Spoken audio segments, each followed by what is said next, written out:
2, 1, and we're on. We're back. And we're back. Ladies and gentlemen, welcome to a show about shows. This is episode 51. Let me get this crazy title out of the way. A Trout in the Milk. Dutch, you'll explain that here in a second. But well, as you can see, we're live and in color here at the Dizzle Production Studios. I'm Jordan Pierce Owens, joined by my main man, Dutch McAllister. Hey, how's it going, everybody? We're in the studio. I'm very excited about this. We don't have we're not going to have a lot of cutting in my audio on occasion.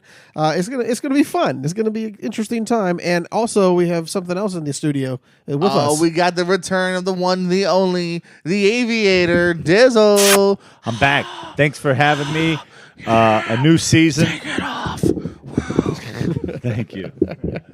So it's very excited to have the whole group back here. Old school, doing it like we did for those first many episodes. Absolutely. Now we're on 51. Dutch, A Trout in the Milk. Tell me why. A Trout in the Milk, Street to San Francisco. I was watching an old episode. This was with Carl Malden and Michael Douglas, and is one of his first major plays. So you just watched TV Land and come up with ideas for the show names, huh? Yeah, sometimes. Yeah, sometimes I thought Can't it was wait the to most. what Bonanza episode is titled for us next week. Actually, there was I watched a Gunsmoke episode, and it's called The Four Deaths.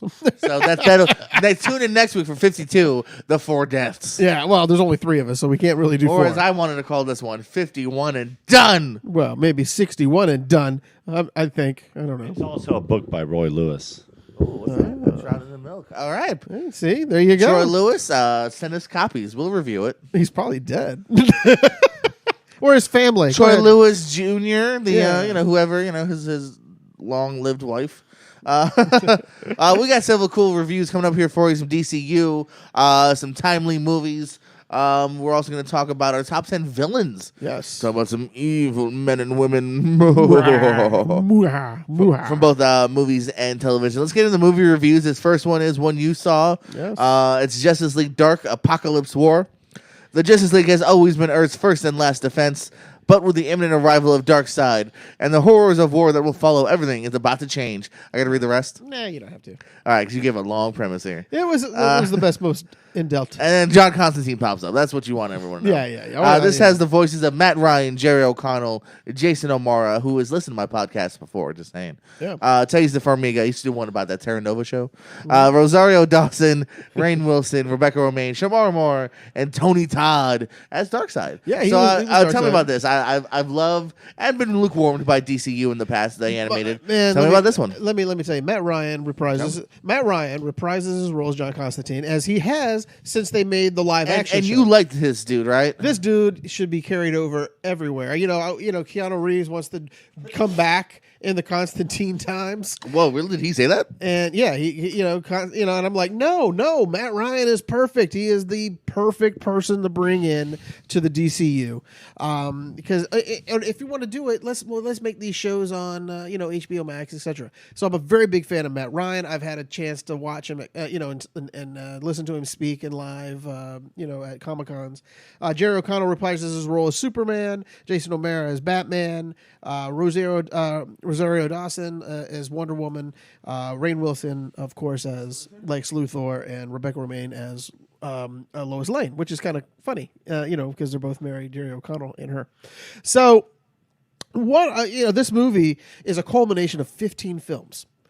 This is like your Marvel universe. This is my DC universe, because it is so unbelievably built this long. It's been building up to this exact point where we have Darkseid trying to take over the world. What is these Justice Leaguers going to do? And it turns out, if you've watched these films, well, he's one step ahead of the Justice League at all times, and it's the most bloody film that I've ever seen in any of these things. And it was, Yeah, I heard some don't make it. Maybe some side not characters everyone don't make makes it. A lot of deaths are just like unbelievable. I never thought I needed to see. I'm not. There's no spoilers because it happens right away.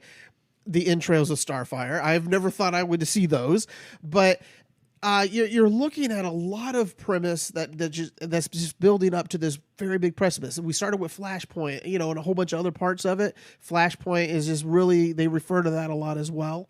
I enjoyed Flashpoint. And it is, to me, the antithesis of all these films put together, and it was remarkable. I mean, the just the story, the way John Constantine has to fight his fears of him thinking that he may be disappointed, the Justice League and himself and the woman that he loved.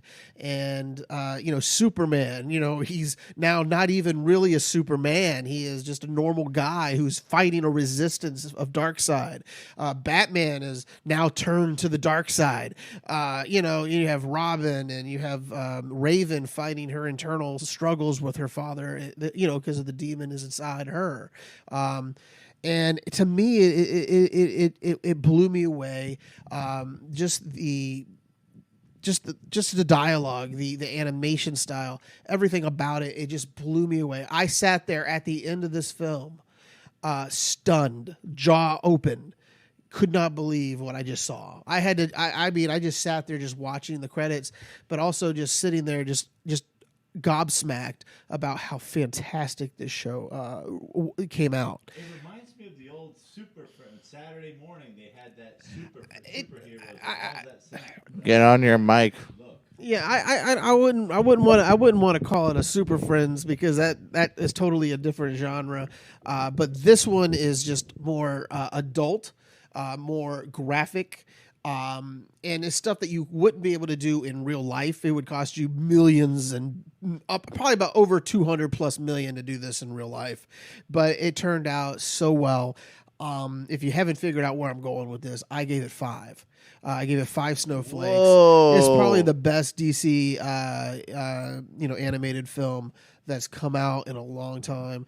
Dark. This is the sequel supposedly to Justice League Dark, which I saw as well. I've seen them all, but this one is just unbelievable, and you don't even have to see the old ones to understand. And Swamp Thing makes an appearance, and you see more things from Swamp Thing that you never knew. You knew he was powerful, but did you know how powerful? You'll find out if you watch this. It's so unbelievably good. Do watch it if you have a chance. Get it on DVD. Did you Get say it it on was VOD. computer generated? No, it's all hand. Looks like it's all hand written, and drawn, and it's just an unbelievable film. Get a look at it. Justice League Dark, Apokolips War. No, that's a high review from you. Like I said, I've enjoyed several of the DCUs a lot. And yeah, I'll definitely have to check this out. The way you reviewed it, I wouldn't be surprised if I had my review next week. The way you liked it so much. It is. I've told other people to watch it. They've went off and watched it, and they were as gobsmacked as I was because it just leaves you with where else can they go? You know what I'm saying? Where else are we gonna go? And it's unbelievably good, unbelievably good. Says the man who thought Endgame was eh. Yeah, it's almost the same, but it's just better. I don't know, because animation you can do more things, I think. So the next film we have. Hold on 1 second here.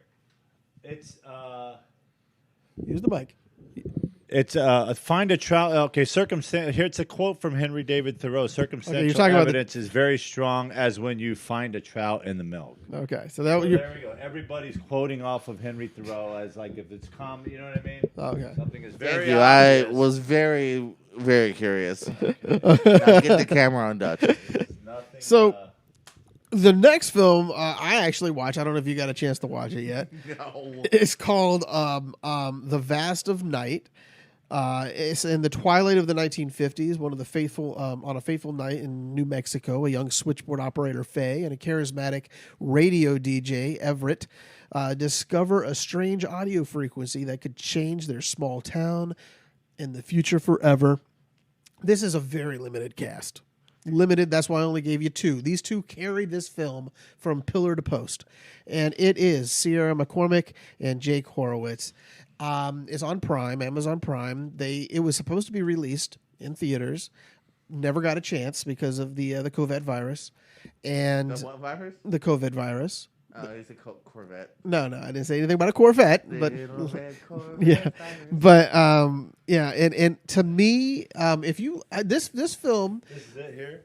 Yes, that's it right there. And it's an Amazon original, but to me, it is one of those films. It's a sci-fi film about an invasion, maybe. We don't know what it is. We don't know. That's what's great about this film. They don't show you a lot.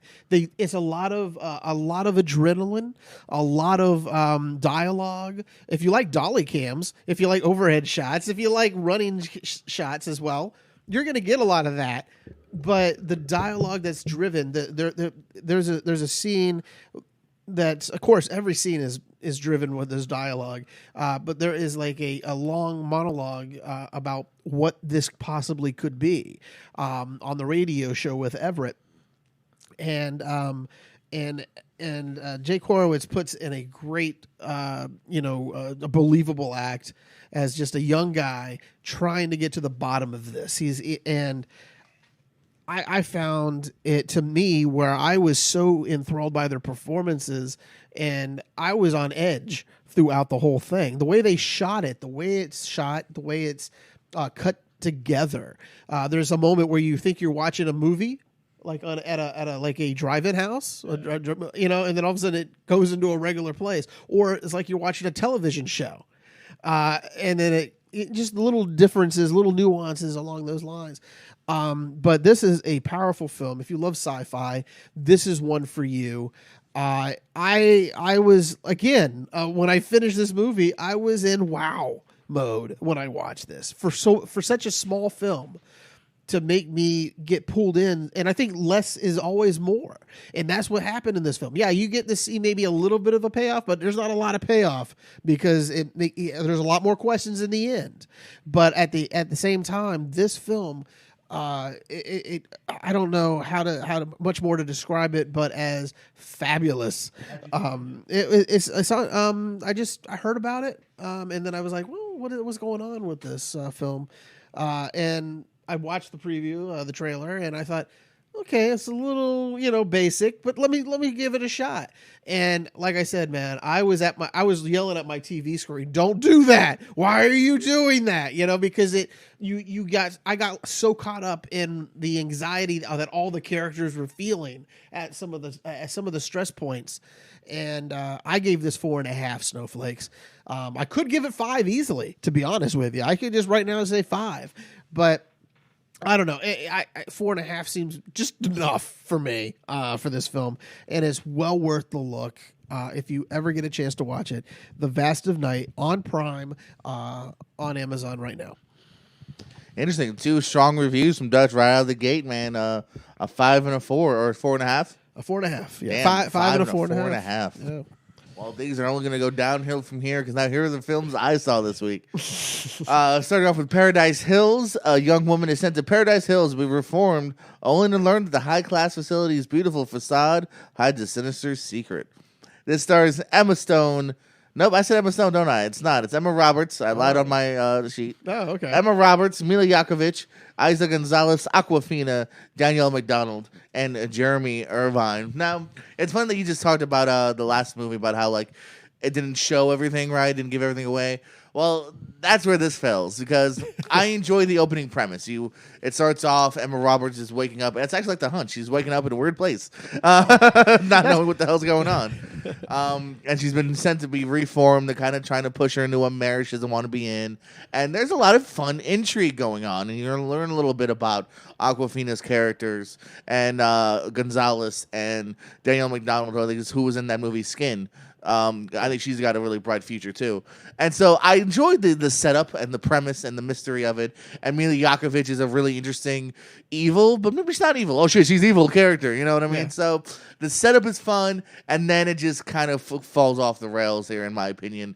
It has a weird kind of, I don't want to give it away, but like sci-fi twist that I don't know. I just didn't buy into it. Leaves, like you said, more questions than answers, but that's because I don't know if it's just one of the screenplays of the intrigue is much better than the payoff here. They just didn't know how the end of film is. Yeah, that's how I feel. And the very end of it, I just know I wasn't as hooked as I know they want you to be hooked for the end too. So I enjoyed parts of it. It looks great. If you look at the trailer here, it's got a really fun color palette, shot-wise, cinematography-wise. So there's definitely stuff to kind of watch out for from maybe this director and the group here. But this wise, as far as actual like whether I succeed or not, maybe not so much for me. I'm gonna go right smack dab in the middle, give it 2.5. For a while there, it was on a 3.5 territory, and then it just kind of falls apart. It kind of looks almost like it has a little bit of the Alice in Wonderland effect. Yeah. They even have like those frilly dresses, which even that is something you can question in the end of like, really, why did they do that? Is that just them going like, wow, well, I wanted some fun dresses? Like, not that it even really mattered into the story. Yeah. The way the twists you find out later are like, They just had a lot of costume budget. yeah, it just seemed like they thought it would look cool, so they went with it. You know what I mean? Especially with the way what you find out is going on. You're like, oh yeah, really? Why did they do half of what they did? Oh, okay. So, the next film you again saw, again you saw all these. The last one I will see this that we talk about. I will see though. This one though is called "See You Yesterday," as two teen prodigies try to master the art of time travel. A tragic police shooting sends them on a series of dangerous trips to the past. This has Eden Duncan, Dante Crislow, Brian Bradley, and Marsha Blake. Now I think I've seen this, or I've seen the previews to this. I'm not sure. You might have. This is a Netflix film. If you subscribed or if you logged into Netflix a couple days ago, it was actually doing a kind of like a Black Lives Matters kind of like here's the suggested kind of list of films.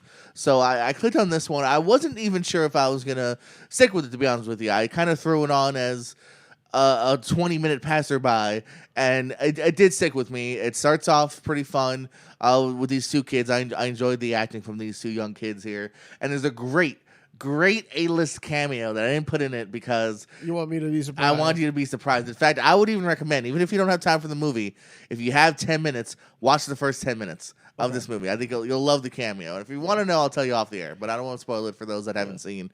It's produced by Spike Lee, and there's some interesting stuff going on here. As you said, as you can see in the premise here, it does get a little more serious later on. A shooting happens, and it's basically them trying to go back and fix it, and of course, it's not working. You know what I mean? But in the same, where it kind of falls here is the ending. The ending falls very flat. I know I'm not alone because there's so much good in this too. Like you wanted more from it. I looked up other reviews. Several people agree that the ending it's a very blah ending here. And then also too, some of the setups here, like it's very much especially when you look back on it, like it's plot happens for plot reasons, as in like it's really their fault why they didn't do it right the first time and the second time and the third time. Like just little things where it's like, if you just played that out a little bit better, it just felt like they did it just so they could keep the movie going to a degree. Yeah. You know what I mean? So, otherwise, there's definitely some stuff that I think it reminded me almost of a Twilight Zone episode that happened last year with I think Regina King, to where it's about kind of trying to go back and stuff with the cops here. I feel like again it's just one of those things that it's trying to say something, but I don't know if it totally expressed what it was trying to say. But I still think there's enough good too. I don't want to talk too much bad. There's enough good in this. I'm gonna go 3.5 for this one. I do enjoy it. It like I said, the ending definitely took off a star for me. It took off a star, if not at least a half a star. Yeah. Just based on like, oh shit, no, are we really done? Come on. Okay. Yeah. So See You Yesterday is a 3.5 by you. So here's one. Now you said you're gonna see the next one. I think you should see this one. Okay. So tell me. Okay, what is this? This is up your alley. So this is Ode to Joy. Charlie suffers from a mysterious disease that causes acute narcolepsy whenever he is happy, whenever he has extreme moments of joy. Okay. Although he develops a variety of techniques to deny himself pleasure and deal with his sleep issues, they're put to the test when he falls in love. What? This stars Martin Freeman, Miranda Baccarin, Jake Lacey, Melissa Rauch, Shannon Woodward, and Jane Curtin. And this is a very cute, fun rom-com, and I think you would enjoy this. Well, am I rubbing off on you? What's going on here? This is the second week that you came up with something. I've got the rom-coms, and you don't. I know. What's going on with me? I'm getting slacky. I remember seeing the trailer for this, a little while ago, and I enjoy everyone in here. Martin Freeman, of course, you've seen from the UK Office to Simon Pegg films to he lists a bunch of stuff. Hitchhiker's Guide. He's quite good in this. He's riding that level of, he's afraid to be happy, but you can still find a lot of charm in him too. So it's not too downplayed. And Miranda Baccarin from Deadpool is a great love interest here. Jane Curran in her couple of scenes, and Jake Lacey, who I think is starting to have a really great. He was in the last 2 seasons of the U.S. Office. Him and Clark Duke were introduced, and I'm dying up here as well. So I was brought in by the cast here, and yeah, there's just enough laughs, interest here. It gets a little schmaltzy in the end there, but it even redeems itself. I don't know. There's just something charming about these guys. You call it schmaltzy. I call it probably fireworks, baby. It's just, it definitely, like, spoiler warning, it ends with him, like, running for her. Like, it's one of those movies, you know what? But paint by the number romances, I'm okay with it. There's interest, too, because part of the movie is he's trying to deny himself, falling in love with her, so he actually sets the brother up with her. So there's that intrigue of the movie too. Is the brother starting to kind of fall for her as well, and then Melissa Rauch too. Oh, the what is it? The wife from Big Bang Theory, Howard's wife, is really funny in this. She gets set up as someone who's also kind of calm, so they set up her with Martin Freeman because she's more on his level, and she's really quite good in this too. So yeah, just good cast, good times, schmaltzy, a little predictable, sure. But it hits the moments and it hits them well. And where can we find this film? I had it again. I hope you're not mad because I don't know where you can find it. It was on Xfinity for me, like Showtime or HBO. Okay, so hopefully you can find it somewhere. Yeah, I will hunt that down because I have access to some of these new things now. So there you go. I'm gonna give it 3.5 too, though. I think there's just enough right with this. I'm not gonna write home about it, but it definitely you've intrigued me. Sir. Past the time. Yeah, I think it's cute. I think if you're looking for a decent rom-com where it's just it's I've been looking lately. The charming. There's one I think called The Bellboy I might watch on Netflix. I think it's maybe either Portuguese or Spanish. I'm getting I get desperate and I watch all these foreign films. Okay, so the next film we have is a serious film. I know I haven't had a chance to watch it. You just got it. If you want to rent this film, it is out there right now for free. Warner Brothers has put it out there. It's for free. You rent it. It's called Just Mercy. The powerful true story of a Harvard-educated lawyer, Brian Stevenson, who goes to Alabama to defend a disenfranchised and wrongly condemned man. Wrongly condemned, including Walter McMillan, a man sentenced to death despite evidence proving his innocence. Brian fights tirelessly for Walter with the system stacked against them. This has Michael B. Jordan, Jamie Foxx, Brie Larson, Rob Morgan, Tim Blake Nelson, O'Shea Jackson, and Rafe Spall. Now, this is a powerful film. I've heard it's a great film. But I don't want to put too much pressure on you to make it be. But yeah, I know. But yeah, again, like I said, it's free on all pay areas. Yeah, Xfinity, Vudu. I want to say Fandango now. Pretty much whatever has Prime. Yeah, okay, anywhere you go, it's free. It's $0. Google Play. Watch it, or at least get it so you could watch it later. Yeah. So tell me what you thought about this. In a weird way too. I'm glad they did that because. I hate to admit it, like I don't know if I would have rushed to have seen this, only because this is a tough film to watch at points. It's very much obviously doing with disjustice. And it's a timely movie, obviously now. That's why they made it for free now because of some of the stuff going on nowadays here, and just horrible stuff from the first scene of Fox getting pulled over, where where it's going, and then later on, Rob Morgan, he's another guy that he's trying to defend. There's some heartbreaking stuff with Rob Morgan in it. You could even do a sequel about O'Shea Jackson's character. They do a little bit of, in the end, they do a follow-up with some of the characters, and, his story, too, could be told later on if they wanted to. But, yeah, just really well made, well acted. I mean, if you've doubted Jamie Foxx over the last few years, watch this. He's fantastic in this. Jordan's powerful as well. Everyone's here to play, man. Yeah, this is powerful. It's tough to watch, but that's because of what you're watching. You know what I mean? Like, it's just the injustice that went on when he found out all the facts about the case, and they still tried finding him on it. You know what I mean? They got denied, and they had to go to the state or whatever. Yeah, go to the state Supreme Court. You find out with Tim Blake Nelson's character. You find out what they did to him to get him to say what he had to say, and it's definitely worth checking out. It's a solid film. I'll probably go 4.5. I mean, it's a good film. That's a great, because like I said, I will watch it. I unfortunately fell down this week and I didn't get a chance to watch it. But again, there's no excuse not to see this film. You should be able to get it anywhere you you go. I mean, watch it on your phone when you get a chance. I know Vudu had several too. I want to say Selma, I believe, is free up now too. So Correct. We watched Yeah. Selma if you the other haven't day. seen Selma, that's highly Selma's a recommended. great movie. Now I understand the whole story behind that. Yeah. I think Brian Banks was out too. I might watch that because that's Yeah, actually pretty new as well, about a year or so. So So I think Amazon has a lot of stuff out there that you can see. and Netflix, man, going back to See You Yesterday and on Netflix, like oh yeah, they have a great kind of a BLM list. So. listing, yeah, which is great. I'm glad that this is being put out, and and everyone's able to access this material now.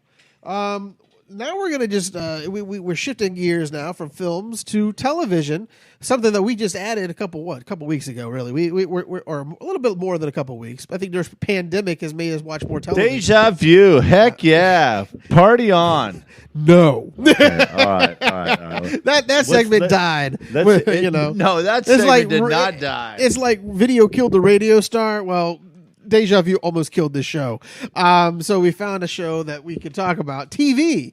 And Jordan, you're starting us off. We got the last OG. The new season just finished, I believe. Just wrapped up, yeah, season 3, I think, right? Yeah, and I think this was with Tracy Morgan, my favorite, Tiffany Haddish, and a few others. Cedric the Entertainer, Well, here's the thing, season 3. or did he leave? To kind of correct you, yeah, Entertainer's gone. I think pretty much. I think in the premiere, I believe maybe. Okay. That might even be season 2. Now that I think about it, I have to double check. Yeah. He's not in this much, and Haddish also disappears about halfway towards the end. Oh. There's a thing with her and she moves away actually, and that's a big heartbreak for around episode 7 or 8 or so. Oh, good. I really like this show though. Just in I do general. like. I've seen it, but I haven't seen this season. But It's good, man. This season it continues to develop about his life and just still trying to do the right thing. And he's got a tour company going on. There's some great. Have you seen any of the tour stuff? I haven't seen any of this week. There's This year's season. I mean, some really great stuff of him giving a tour. He'll do like flashbacks about like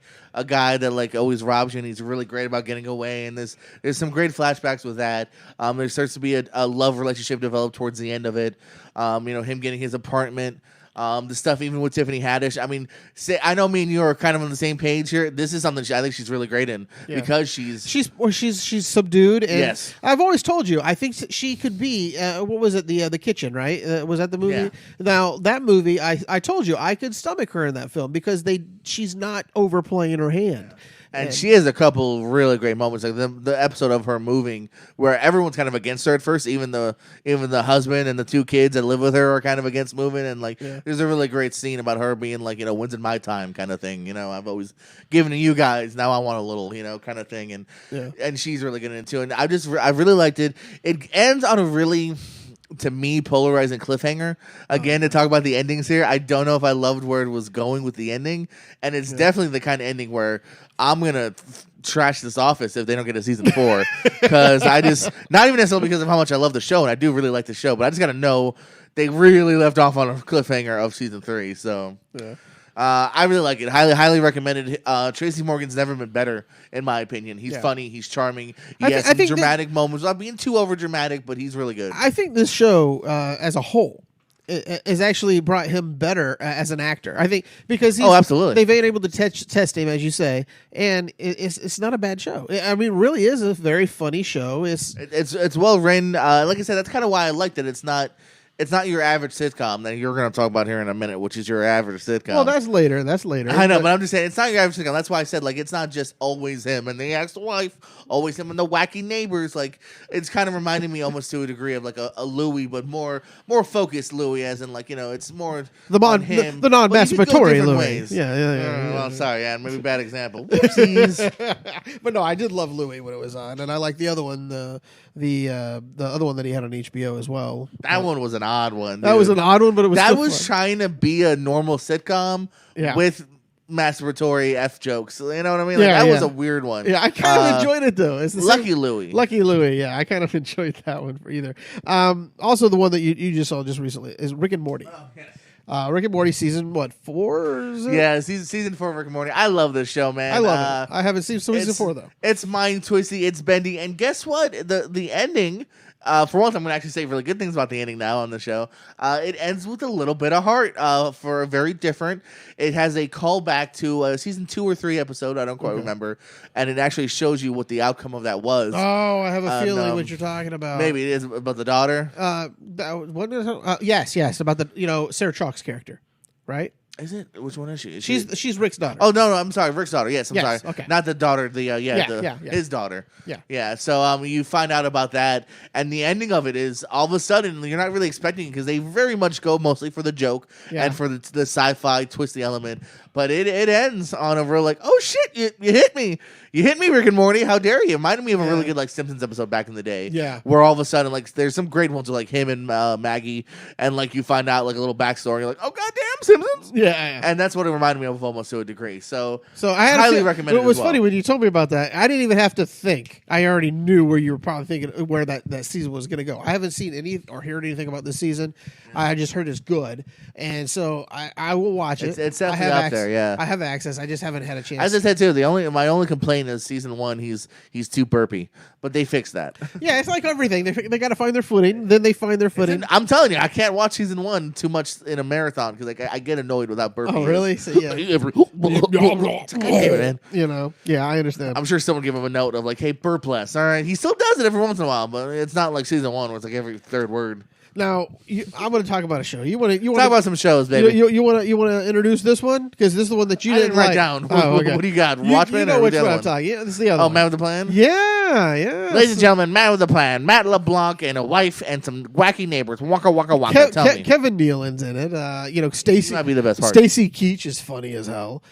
He's the old father. He's the father. That's right, Stacy Keach. And I like the wife. She's from Yes Dear. Yes, and I find I discovered this show just recently. Thank you, Quarantine. I was gonna say, holy shit, Quarantine. I'm 4 years late because they've canceled the show. We're so bored. We're starting to discover Man with a Plan. And I'll be honest though, but I enjoy Matt LeBlanc and the relationship with the family and Kevin Nealon, and I love it when they brought Tim Meadows in for a while. And what was his wife? School got canceled, so he might be back. Yeah, what was his wife's name in that one? Sherry. She was in Community, I believe, as well. I think. You have Nicole Brown? It might be her. That's the Community girl. No, it might be her. I don't know. Or is it Sherry Shepherd? Sherry Shepherd. That's who it was. Not Community. I'm very awful. Not very woke, Jim. No, I understand. But they kind of have the same looks. I mean, the way they act. So, yeah. But I hope you had that on camera. Anywho, but no. I enjoyed this show. I still do. I'm finishing up the last season finally of this year. And I was very upset. I'm upset now that I was like, wait a minute, it's only 4 seasons. They could have given it 5, just round it out. Is it canceled? Are you far sure? as I've read that they have canceled it somewhere. Oh, okay. So I was like, wait a minute, why am I even going to start this show? But I think I started it because it is canceled, so I can watch it. But now I'm kind of disappointed because I was like thinking I might not like it anyway because. I don't know. I think it's supremely okay. I'll admit I've watched several. I've had many gaps in this. I probably have seen a chunk of each season. Yeah. So I think it's okay. I'm almost done with it. But yeah, so that it's better than Cedric's in the Neighborhood. What was? Oh yes, that's awful. That is just dreadful. Ugh. That was awful. I like Bob and Abishola. Bob Hugs Abishola? Yeah, no, that one's cute. That one's got a fun sense of humor, a good cast, and like a slightly different. And it's Robert Lawyer as well. I think he does that one. It's what? Chuck Lorre. Oh, okay. Does that. I said Robert. I apologize. Yeah. But I think he's the same team from Mike and Molly, maybe. Yeah, and also for Two and a Half Men. Yeah, Big Bang. Oh, okay. Was it 2.5 Men too? Yeah, 2.5 Men. So he's got a good track record. Yeah. So that's why they do it. The next one. Who's watching? I'm watching The Watchmen. Now, Watchmen is out on HBO. You can watch it out there for episodes, or you can get it on DVD. It dropped this week. It dropped this week on Blu-ray and regular DVD, and you get the digital if you go with the Blu-ray as well. But yeah, I actually stumbled across this one night. It was like 2 a.m. Very rare. I'm up at 2 a.m, right? Because usually you're texting me and I'm like, ugh, whatever. Set right here. Yes. Yeah, that's it. And it's to me it's actually very poignant in today's society as well. It started with the 1920, I believe it was 21 Tulsa riots where the Black Wall Street was burnt to the ground. Is all based on that. And so it just brings out Nia Long's in it, I believe, and Don Johnson, and Louis Gossett Jr., who, by the way, I always play every year at the Academy Awards. Is he alive? Well, this shows that he is alive. I always do that with a lot of celebrities. I just want to make sure. I haven't seen him in a while. He's there. So I love Louis Gossett Jr., always have. Ever since I saw him in Officer and a Gentleman. So, but yes, The Watchmen, though, is just a outstandingly done show. It's better than the movie. I do like how they do talk about Dr. Manhattan in it a little bit, and they show a little bit of a clip of him on Mars, and destroying, a settlement on Mars. But I find it so far very compelling. I'm only halfway through the season. I can't wait to see where they go with this, and it's really a reality based show of how how the world is right now, and it wasn't meant to be that way. Really, it was they were going to bring it this way, and unfortunately, the world turned the way this show is turning, and the way it looks like in my mind. But yeah, it's a great, powerful show. Pick it up on DVD. Get it out there on HBO, on Now Go, and I think HBO Max. If it's you could get it on most all the HBO platforms. So Watchmen, very, very good, and Zack Snyder's not attached, so don't be afraid. I'm waiting for the Snyder cut of Watchmen. Which one? He has 4. I think there's 4 Snyder cuts. Are you ready, Jim? Oh, I'm ready. Are you ready to Are you ready for evil? for the top 10 villains? More twirl mustache. Oh, I'm ready to get down and dirty with these dirty birdies. Number 10, Kevin Spacey in real life. Number 9, Louis C.K. in real life. Number 8. Well, I didn't realize it, but Epstein just popped on the number 1 list on my real life, really evil villain list. I was going with Weinstein. Oh, I was going. Well, Weinstein's number 3. Trump's number 2. Puddin' Pops at number 4. Okay, let's be not serious and talk about some good old fashioned villains from movies and TV. We doing counterclockwise. We'll start with you. Oh, okay. Start with me, and then we'll go with me, or and then we'll go with Dizzle. You got your list ready? You got it all top 10. Holy shiz, man! My number 10. Number 10 is a man who likes to play grandma sometimes, and that's Norman Bates from Psycho. Ooh. Good little twist ski, of course. At first, you killed what you thought was the main lady, and then you find out in the end it's been him all along, and he's crazy. And there's been several sequels, and I haven't seen any of the sequels. They're not that great. That's what I've heard. The second one is palatable. The third one was really bad. I think is there 4? I think there's 4. All Peck? Yeah. All Anthony Perkins. Perkins. That's what I meant. Yeah. And I know. As soon as I said that, I was wrong. You. For once, yes. Yes, for once. Old school. I think it's number 3. I think it was, and he puts a body in the ice the ice machine, in part 3, and the cop comes by and he starts eating the ice. And each time he keeps eating the ice, he's not even looking. He's just eating the ice. And each time his hand gets closer and closer to the fucking hand that's kind of exposed in the ice. And, Anthony Perkins, Psycho Norman, is looking down at him like, oh, dear God, don't go, no. But it's just funny. That's how it got. It got kind of lighter, for a horror film to me. Playing around with Norman Bates. Yeah, that's mine 10. What you got? My number 10, we're going with Star Trek The Next Generation. We're going with the Borg. The Borg are great villains. And to me, they were to me, when they introduced them, of course, you've never seen a villain be able to assimilate and chop people up and make them half computer, half man, and and whatever. And of course, if you watch Picard, you see that again. Of how they're reforming the Borg. But the Borg, to me, number 10, Star Trek Generation, they kind of freaked me out when I first ever saw them. I was like, wow, this is a great new villain, a great, better than the Tribbles. I love the Tribbles. These are better than that. Trouble with Tribbles. Yeah, so that's Borg. I will go with John Doe and Kevin Spacey in 7. Yes, that's a good. He almost made my list. He really did. What about that character? Did you not like him? Did you like him? Or what? Blew my mind. It freaked me. He was creepy. No, Brad Pitt blew his mind. Yeah. Get it? Because he shot him in the head. Did he? I didn't know. Yeah. Oh, okay. I thought At the very end of it. Oh yeah. Remember, they're like, that's what he wants you to do, Brad, or whatever his character name is. Don't you open that box? Yeah. Oh, And we all knew it was Gwynny, his ex-girlfriend. she was pregnant too. Number 9, my friend. My number 9 is a character that crosses comic books, TV shows, movies. If I got to narrow it down, I'll go with the most recent incarceration on Batman? TV. What? Batman ain't no villain.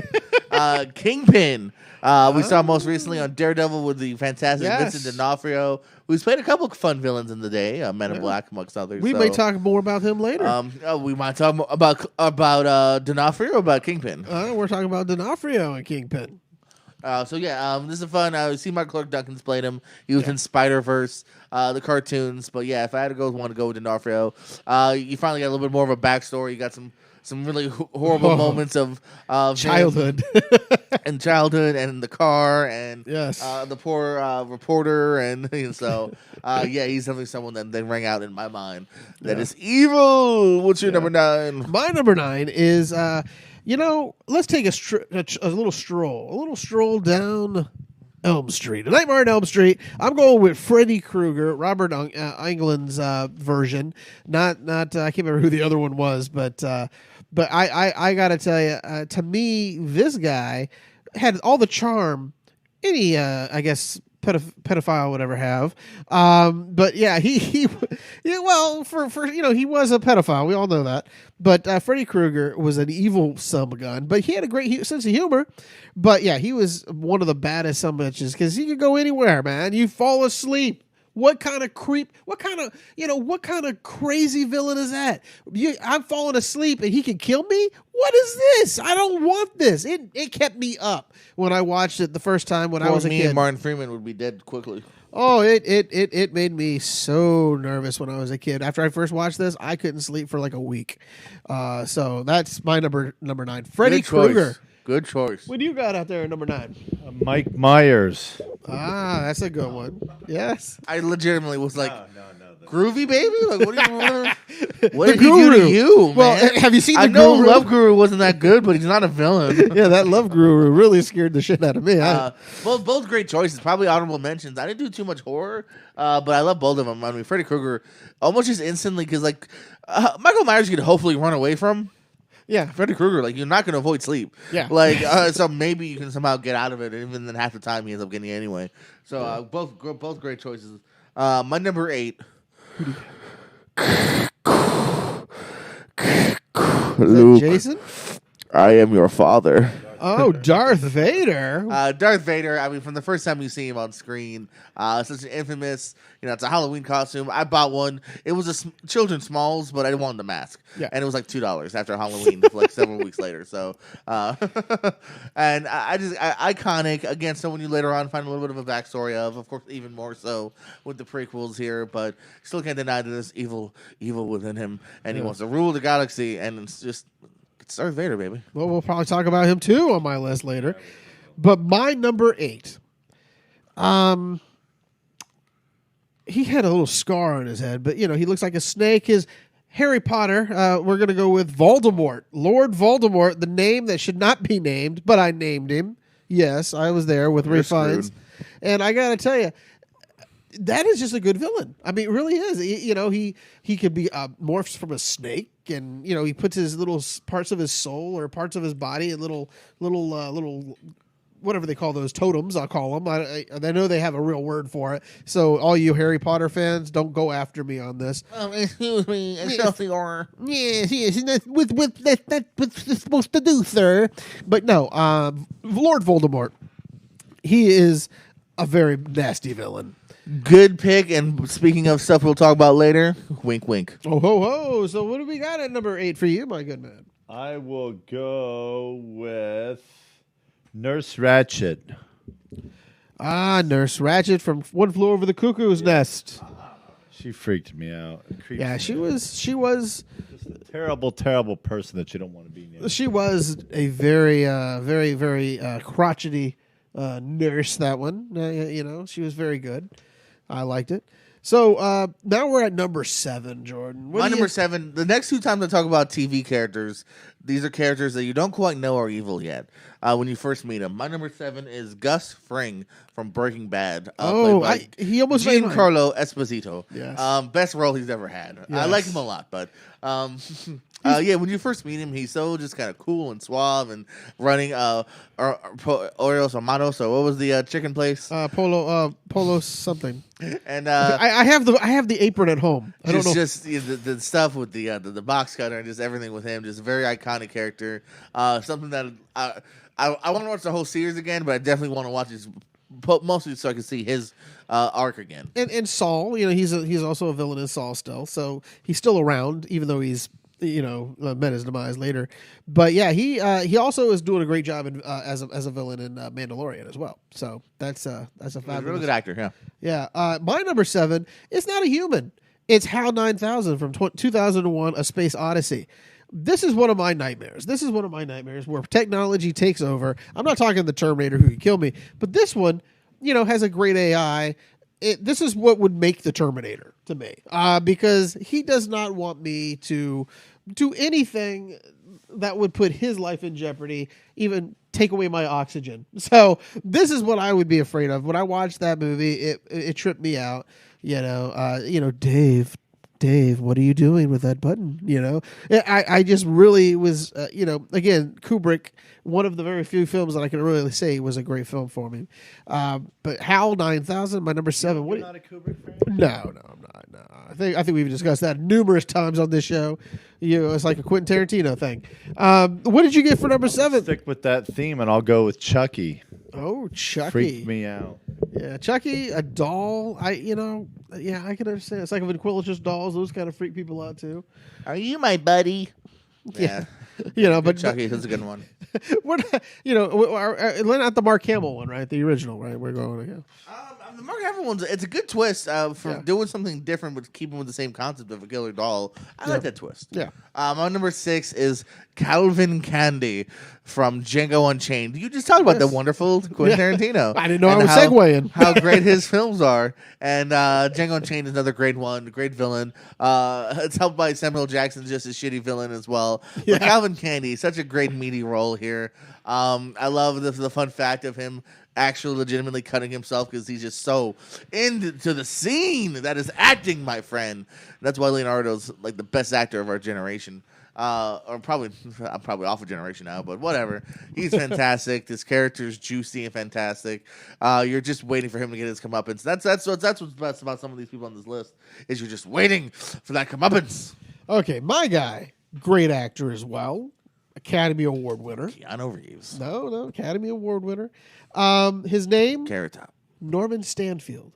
And who is he? I don't know. He's the crazy ass detective in The Professional. He is the DEA drug agent who will do anything to kill anybody that knows what's going on. He is so neurotic. He does bumps of cocaine as he's running through this place. What's his name? It is Gary Oldman is who he is, but Norman Stanfield is the character that he plays.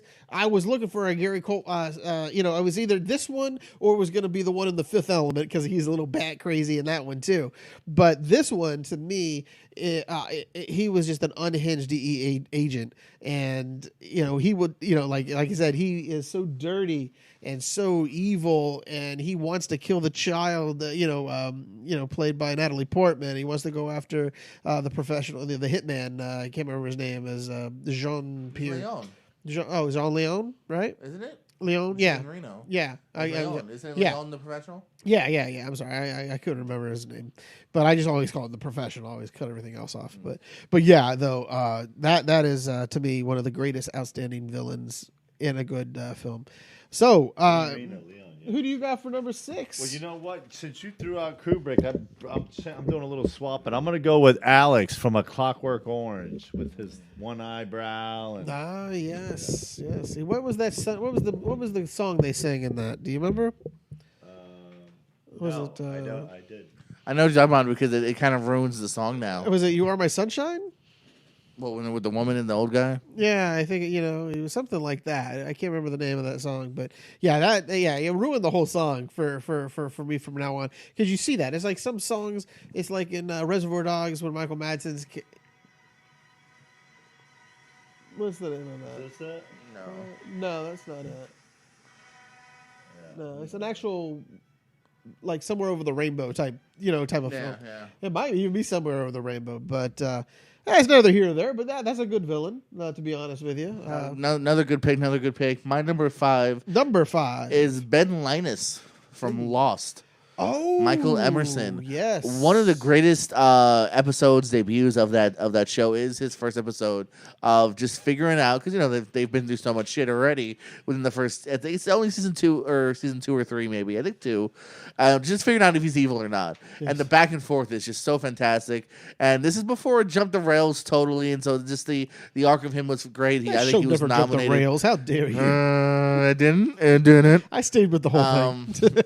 And just his arc, I believe he was nominated, if not won, some Emmys and Oscars, just like Terry O'Quinn. There's just some great roles on here, and he's definitely one of them. Yeah, I agree with you on that, because he was you didn't know how to take him at first when they ever introduced him. You thought, oh, he's a nice guy. No, Yeah, you feel empathy. At first, you're like, oh, they're kind of the dicks. Yeah, he's like, let him go. Yeah, he's a diabolical genius. My number 5, I'm surprised we haven't talked about him yet, but oh, Clarice. Hannibal Lecter by Anthony Hopkins, Silence of the Lambs films. To me, the antithesis of a great, it shows human side and dark side all at once. One moment you say, hey, I can hang around. Oh no, he eats people. So, and even in other things, wherever he, I think it was the third one, I think it was, where he was reprising the role of Hannibal Lecter. I can't remember which one it was. You have Silence of the Lambs, Hannibal, and Red Dragon. Yeah, so, and he was in I think all of them, right? And there was one where he said the kid, he basically feeds a child, Hannibal, I think. in Hannibal. Travis, young one. Yeah, he gives a child who, don't be afraid to try something new. Here's a person. Basically he's giving somebody somebody's child, a body part.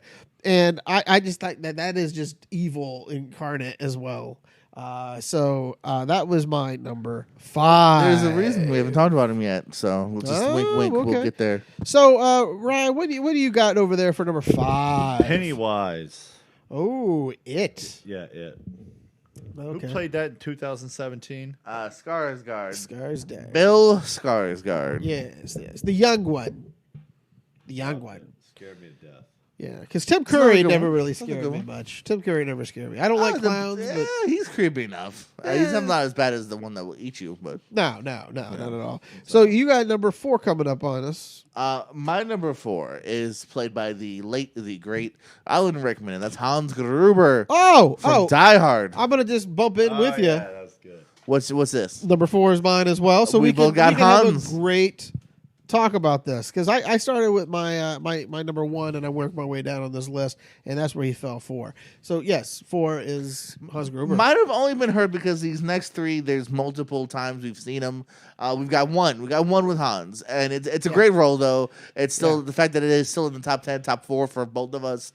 Shows you how good Alan Rickman is. I love his scene where he's trying to act like he's actually a good guy. Don't the shoot crazy me! guys. Don't shoot me! Yeah. Don't shoot me! And just another guy, talk about the comeuppance. Like you're ready for him to die in the end. Yeah, and I just love it. I've watched that movie so many times over my life, and to me, the charisma that he plays. Even Bruce Willis was at his best because he had a lot of charisma in this film as well. Yes, absolutely. And but Alan Rickman, that was the first time I ever came across him. As just watching. I think it's his first big thing for sure. It probably was. I can't remember, but I honestly got, as soon as I saw him, I was like, wow. I love his voice. Number one. Number two, he could even, he could play a villain like anybody else, but it was a charismatic villain where you liked him and hated him at the same time. It stands the test of time.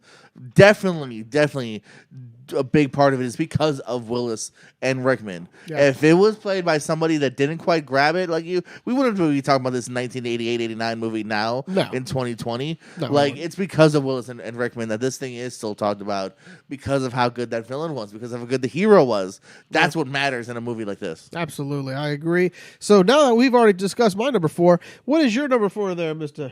Dizzle?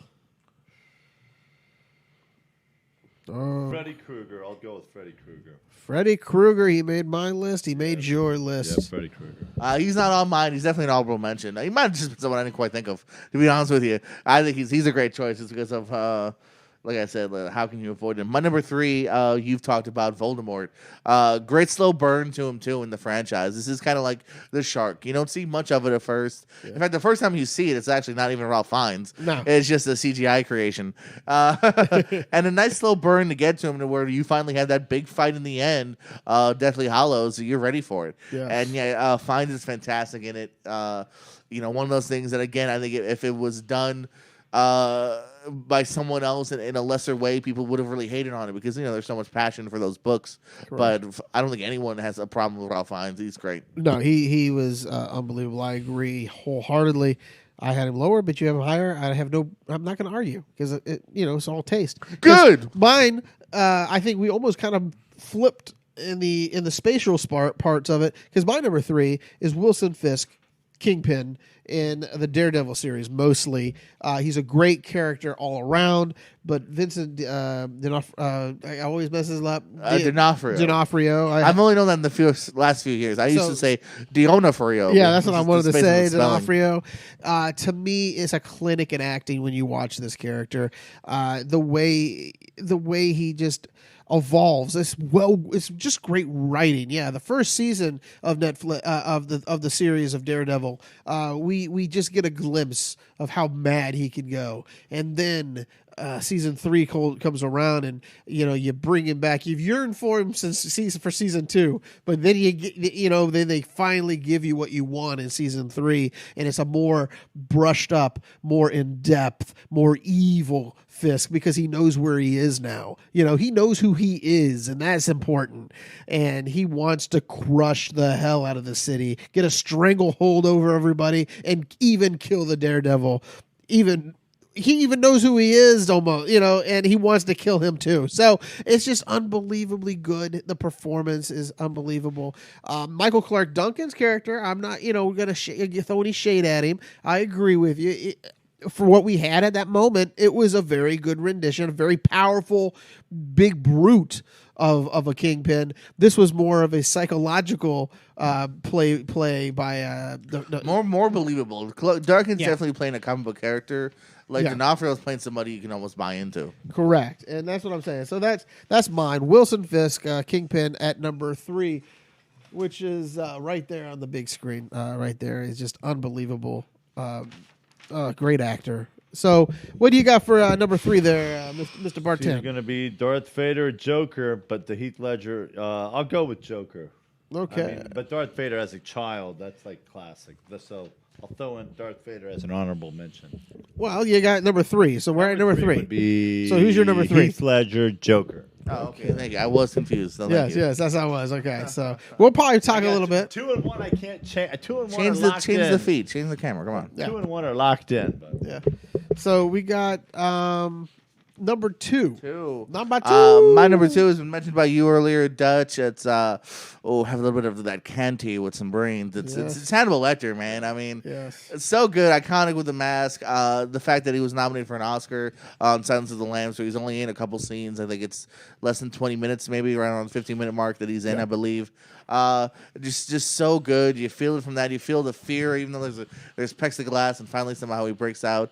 And even Hannibal, which isn't as good, he's still really good in it. Like you mentioned the scene with the kid. I remember that. They're on a plane, aren't they? It's chilling, yes. Yeah, I remember that scene. I haven't seen it in a while, but I remember that. And other stuff with him and Ray Liotta, and even Red Dragon. He's got a couple of really creepy scenes in it. He's so good in it. I think that's why they decided to do that other series with Madsen. Or Mads Mikkelsen maybe as him. Mads Mikkelsen, yeah. So Hannibal Lecter is my two. Well, we talked about him at number 3 over there with Dizzle, but the Joker. But the Dark Knight Joker with Heath Ledger, I do like Joaquin Phoenix's. It's a totally different monkey, but I thought that I thought that was a good guy. That would have been a hero for me, so that's why he's not in there. No, But you can never believe me, call that is you can never call the Joker a hero. But I can say you can call him a great villain that you can inspire to be, I guess. But that yeah, was an amazing performance. I put that up at number 1. But Heath Ledger, to me, was what I've always wanted in a Joker. You had the clownish buffoonery of Cesar Romero. You had the almost kind of Cesar Romero-ish, but a kind of serious with Jack Nicholson. Then you have this right here. It was just another, inside the actor studio type, bringing up of the Joker. And I just fell in love with it. And unfortunately, as we all know, we can't have any more, but why not? He won an Oscar. And well-deserved because he's just unbelievable as the Joker, one of my favorite characters in comics of all time. So what is your number 1, sir? My number 2 was Hannibal Lecter. Yeah, number 2. I'm sorry. But number 2. I will give my number 1. No, not yet. Okay. Your number 2 is Hannibal Lecter. I apologize. I jumped because this man over there has been wanting to see his number 1 as well. Well, hold on. Dizzle. Talk more about your Hannibal. Oh, okay. Well, I was just going to say something else. But talk about Hannibal. But what I was going to say is don't change the clip. Leave the... oh, look at you.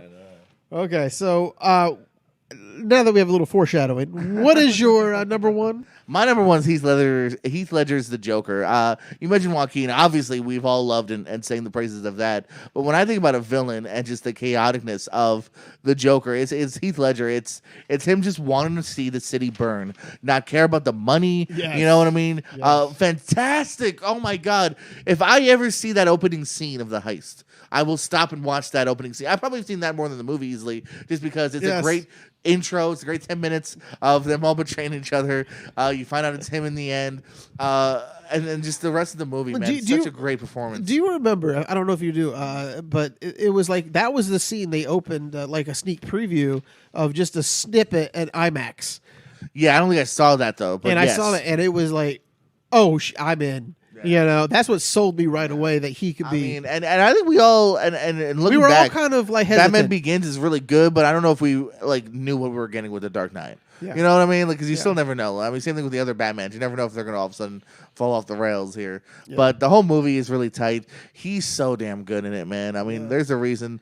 Almost in a morose way, it's almost even like because we never got any more. There's still that feeling too of like, oh, we feel cheated a little. You know what I mean? Cheated just that want, but we had this one great moment in time with Heath Ledger and the Joker, and that comes to me as my number 1. Yeah, one of my favorite movie going experiences. So we talk about our bad experiences. Yes, my experience was great in this because everyone was popping.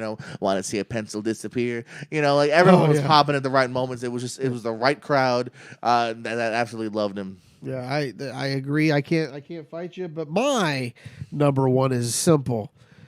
He went to the dark side. It's Darth Vader. Everyone loves Vader. The best Vader, though, I'm going to tell you, the one that I want to see more of. Hayden Christensen. No. The one I want to see mostly is the one in Rogue One. That is the Darth Vader I want to see.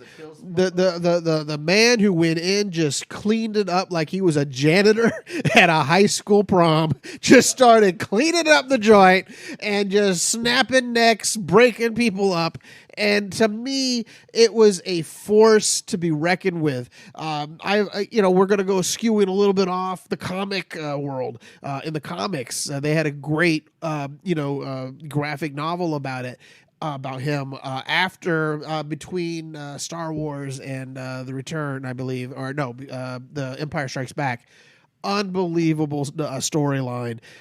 Shows what kind of a person he is. He is a nonstop go-getter of evil, and he will do what he has to do to get things done. And it's like I think I brought it up one time where he actually threatens Boba Fett in the comic. Basically, he's like, "Well, don't you think Emperor Palpatine? Because if you bring up Emperor Palpatine one more time, you will not have to worry about it. Basically, about that, because you will not have to worry about Emperor Palpatine. You have to worry about me now, Palpatine." Screw him.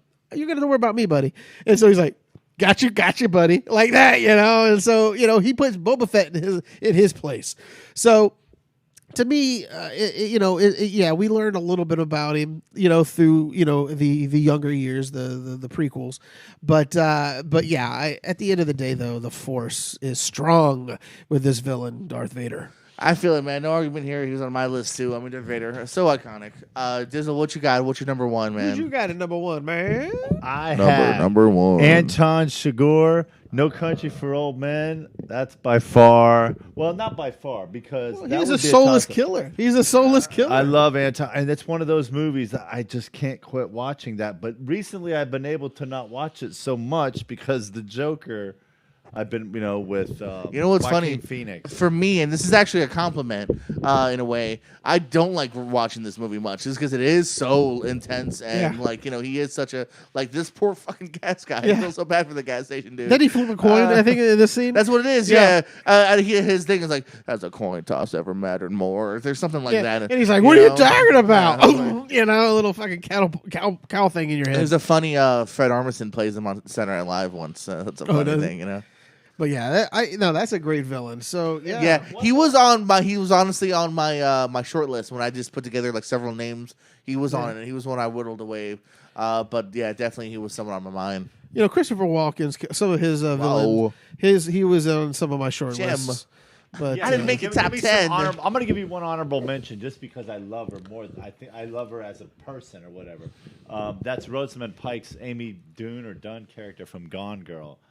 I love Rosamund. That's a cool one. That's a good sneaky. That's a sneaky villain. I thought about that's a good what's it? Is it Ursula? I thought what's the Sea Witch on Little Mermaid? Little Mermaid, yeah. She was making my list a little bit. But you know what though? It's kind of funny, and I don't know if you guys agree with me, but Hollywood doesn't make a lot of evil women. For as bad as they don't give them a lot of roles, they don't make them a lot of evil. Jimmy, we get enough of that stuff in real life. Why are you going to bring it to us on the big screen, man? You know what I mean? Show canceled over hatred of women. Well, it is 51 and done. Well, if it ain't for that beep beep beep stuff, I don't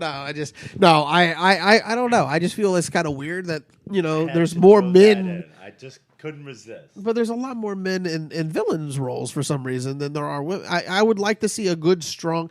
You had the woodsman. A powerful sorceress queen, Ursula. The woodsman. The Snow White one.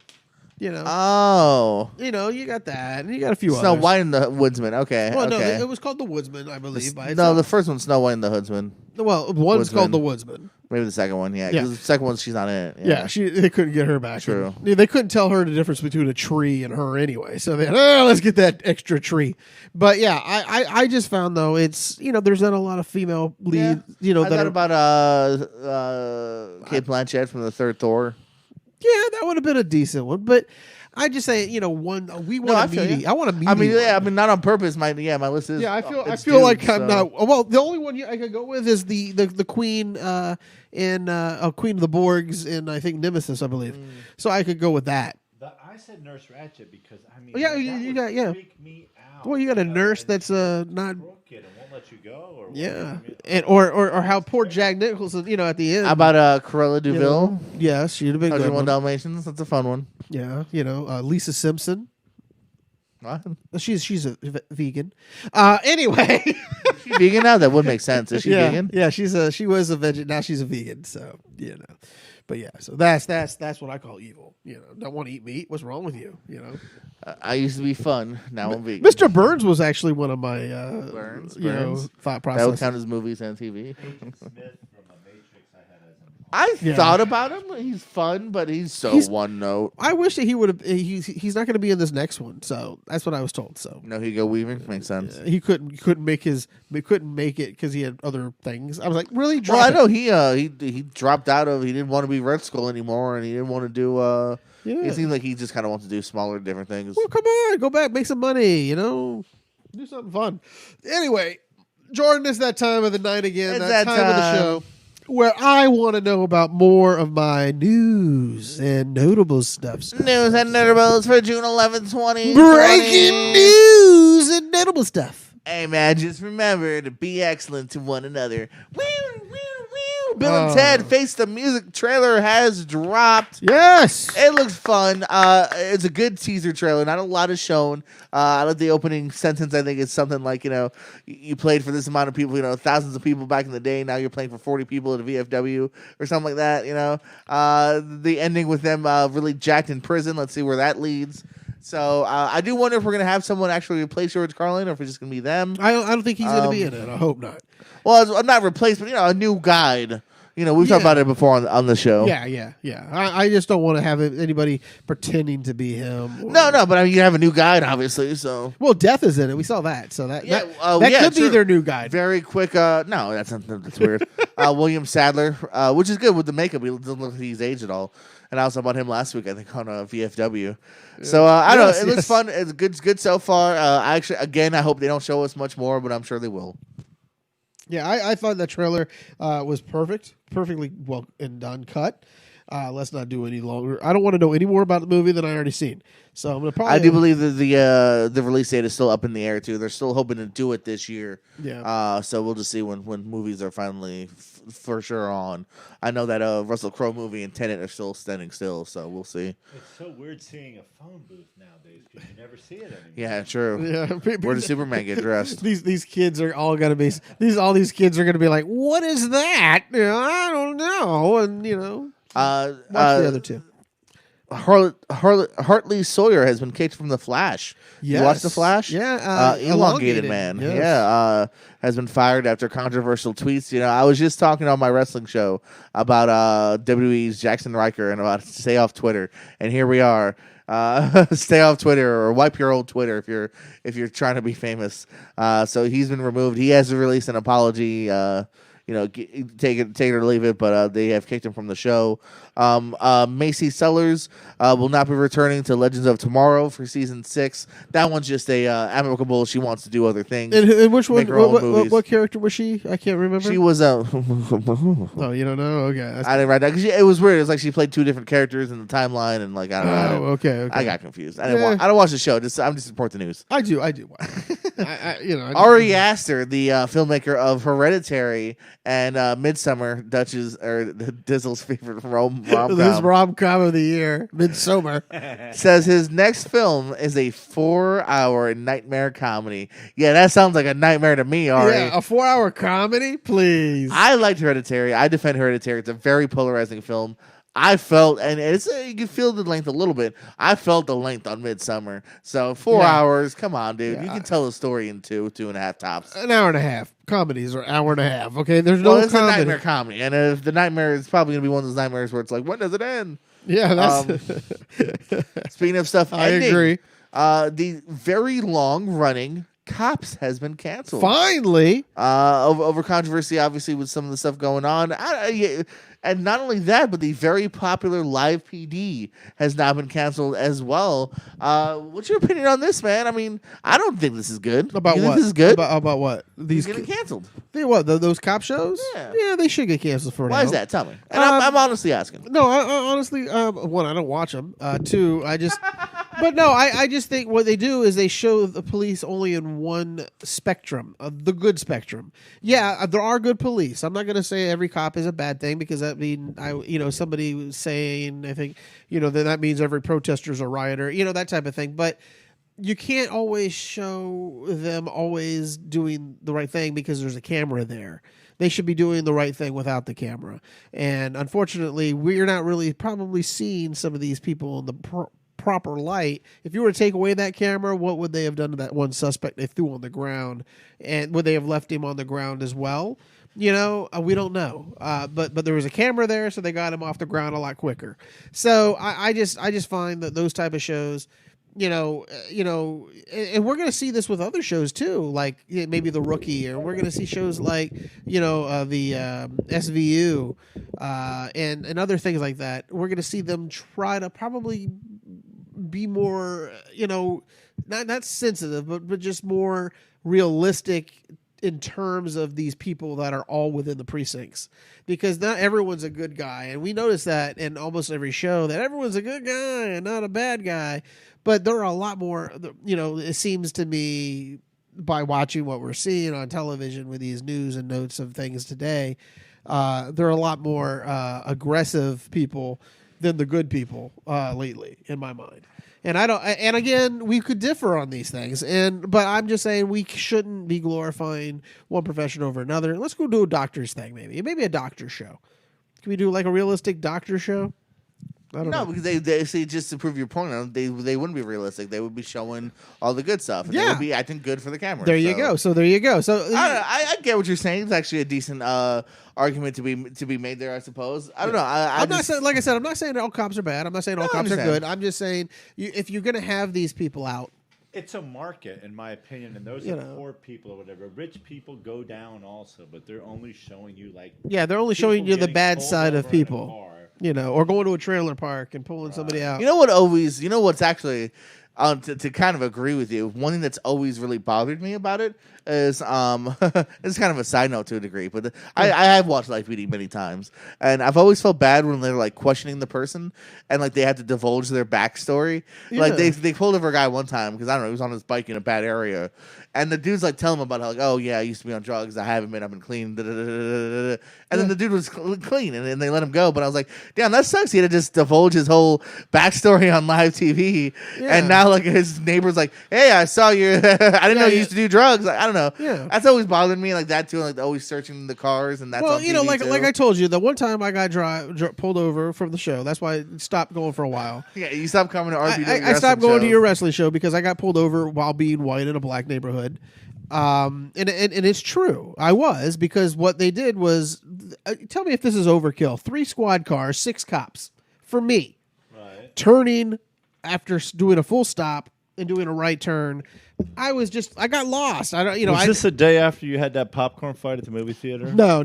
This was a long time ago. And then it was something different. But yeah, this is a total long time ago. You were a white guy in a black neighborhood. And this is exactly what it was. And they had all these flashlights on me. What are you doing in this area? And I was like, I'm driving home from a wrestling show. Really? What kind of wrestling show? White cops, black cops? They were. It was all white, but they were all going in. What do you got in the back seat? And I, why do you have so many ties? And I'm like, I'm not saying that I know what it's like to be, black, but they were treating me like I was the guy doing something illegal just because I happened to be in a black neighborhood. And it's true. That's how they were acting. They thought I was trying to poly some drugs if they think it's a bad neighborhood. I don't know if it was a bad neighborhood or not. I just got lost. And how you go side street to side street. So that was my deal. I've been in that venue many times. I get lost every time. And I go a different way home. Yeah, that's what I'm saying. Time. And, finally, I just said, okay, GPS, just get me where I need to be. And the GPS just brings me out the same route. But I didn't have my GPS that night. And it was that's your problem, Jim. Yeah. And this was karma for not having your GPS. Yeah, and it was, to me, the worst experience that I ever had. No, they were overdone. I've had one experience where they were very overdone with me, too, where it was like, 6 what cops. Are you doing? Why do you have 6 cops? It's like they're not serving and protecting. They're trying to. They're looking for something. Yeah. And then he goes like this at the end. He goes, "Oh, one of your lights of your plate is off. That's why we stopped you." After I said, "Sir, why did you stop me?" Yeah. Because I got tired of him flashing lights, them looking at my car. I was tired after that night. And I was, and I'm like. But I can understand why people would get outraged anymore, and that's why I think they need this. That's what if they had a camera, they would never have done that. Well, wouldn't you want them to film more? No, I would not. Because then they wouldn't have done that if there was a camera. I'm just playing. Yeah. Scott Riley was friends with a lot of these people, and they're all, and he's and they will not put body cameras on Collier County Police. They need to. They need to put body cameras on every cop. They feel like they'll lose that upper hand if they give the whole story. I'm not going to comment on those because we live in this county, but off camera, I'll talk more about those bastards. And if you got a problem, Yeah. you can meet me, Bob Dylan. That's my name. Yeah, Bob Dylan. I live on 123 45 Street. 123 Fakah Street. In the which is fake. 789 area code. Okay, let's get back on track with these news and notables. So what else we got for me, boss? We got a little serious, which is okay, but we got to get back on the trail. Nice tangent there from the three of us. Last Days of American Crime, the new movie on Netflix with, I think, Edgar Ramirez and Michael Pitt, has earned 0% on Rotten Tomatoes. Oh. So far, all the critics that have seen it are saying, nah. I've seen about half of it, and I'm not going to disagree. I don't know if it's 0%. Well, it's just based on negative or positive, but which I guess I would be adding to the 0 because I would probably give it a poor review as well, and I don't see it turning around in the last half. I'll probably have my full review for you next week, so we'll see where I fall on that. The Wretched, which we talked about before, making money at the box office because it's one of the only movies in the box office, has now crossed the $1 million mark. Oh, So it's making its money. I'm trying to read my really bad scribbled handwriting I here. got a few notes here if you want me to jump in real quick. Tell me. Well, here, let me finish, and you can go. Okay, go ahead. I'll get like two more. Okay. HBO Max. People have been wondering what's going on because there's already movies leaving the Yeah, system. DC Universe And it is just already started, leaving. yeah. So they said they're going to switch up their DCU movies. They're going to have a different selection every month. So more different ones will be coming while different ones leave. So you're not only going to have the archive, you're going to have a selection of it. And see, that's a bait and switch, is it not, in your mind? I mean, this is Little why HBO Max can't be trusted. They're already stealing shit away from you. I mean, as long as they're being upfront about it, I guess just letting you know, kind of like, Netflix doesn't do it as quickly usually, but the different stuff will be there every month, I guess. Yeah, well. And I can't read my last note, so what do you got? Well, speaking of HBO Max, Love Life has been renewed for a second season. Okay. Also, Tom Hanks' war drama Greyhound set for a July 10th debut on Apple TV Plus. Oh, I got my last note here. It's something I want to talk to you about, Dutch. Okay. The concept art for the proposed Goonies 2 is out. have Would not you seen- be excited or not excited for Goonies 2 Electric Boogaloo? Now, Goonies 2, okay, you're hitting my wheelhouse because I love that film. That's why I asked you. That's the only reason I have this in my notes. It is I want one to of talk those. to you. It's one of those movies that I am so guarded and protected by, but I don't know the Goonies 2. It all depends on how they go about doing this type of film.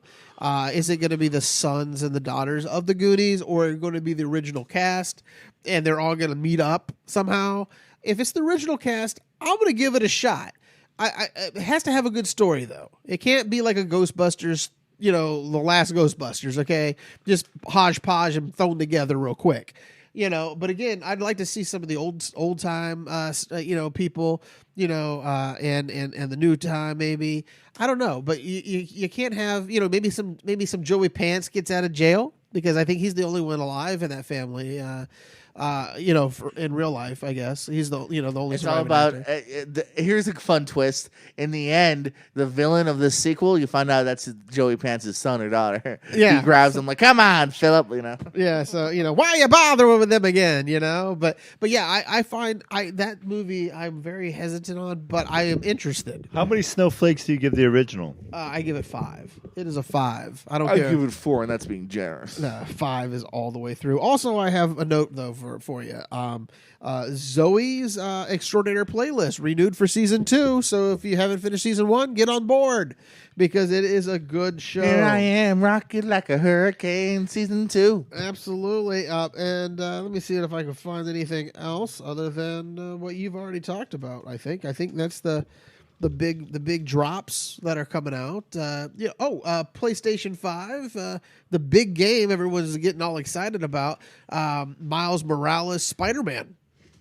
That's a big drop coming out later on. And Adventure Time Distant Lands, you can watch your clip on that movie coming out as well on HBO Max. So yeah, there's so many things going on. I just want one movie though. My Spy. Prime. I'm talking to you. Talking to you, Prime. Where the hell is it? You bought it? You said you're going to put it out. It's passed over 2 years now. That movie was supposed to have been out 2 years ago, and it's still not out. We want my Dave Bautista movie, okay? We want the Dave Bautista movie. We want it now. Yeah, you missed your quarantine time, brother. Put it out. Do it. That's important. For me, at least.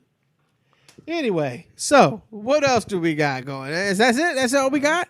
Okay, so that's it. So I'm being told that that's it. The power, the power is going to be shut off here because Dizzle is just upset with us now because we ran out of news and notables. So, but thank you. Said there's no deja vu. Oh yeah, deja vu. We're unless Party on, rock out. Look, Bring it to us. How about this? We'll do a deja vu if we all say we'll watch the movie, one movie, and that's all. We ain't got three different ones. We got one. Okay, now Bill and Ted's Excellent Adventure, number one. Oh, you don't. Oh, I agree with that. Okay, so we'll put that on the docket And Goonies. one at a time because I saw can't Goonies recently. I just can't make it all so Bill and Ted's Bill and Ted by the next show we'll have that going. How's Next that? show, now I get a little. Okay, in 2 weeks. In 2 weeks we will talk Deja Vu. Heck yeah. Bill and Ted's Excellent Adventure number one. So That anyway, would be a bad segment for movies that are having a big sequel. That would make sense. there we go. Let's do that. So Bill and Ted in a few weeks. Oh, it's always a great ending whenever we revamp Deja Vu. Yes, this is like the fifth incarnation It of Deja can't Vu. end any better when they're just about to cut my segment out. Yeah, well, we bring it back to life. This is the fifth time we're trying this. Fifth time has got to be the charm. Yeah, So anyway, I'm Dutch McAllister, along with my tag team colleague. for I'm life. Deja Vu. Deja Vu, 2 for 2, along over there with the Mr. D Dizzle and the And big the Dizzle. Jordan Pierce Owens. I love you Pierce all. Owens, wearing the Funk You Academy shirt. So everyone have a great evening, and thank you for participating in episode 51, Milk. Or the Trout's in the Milk. I forget the name of the Henry Your damn David title. Thoreau. Cut the feed, Dizzle. We out. We out.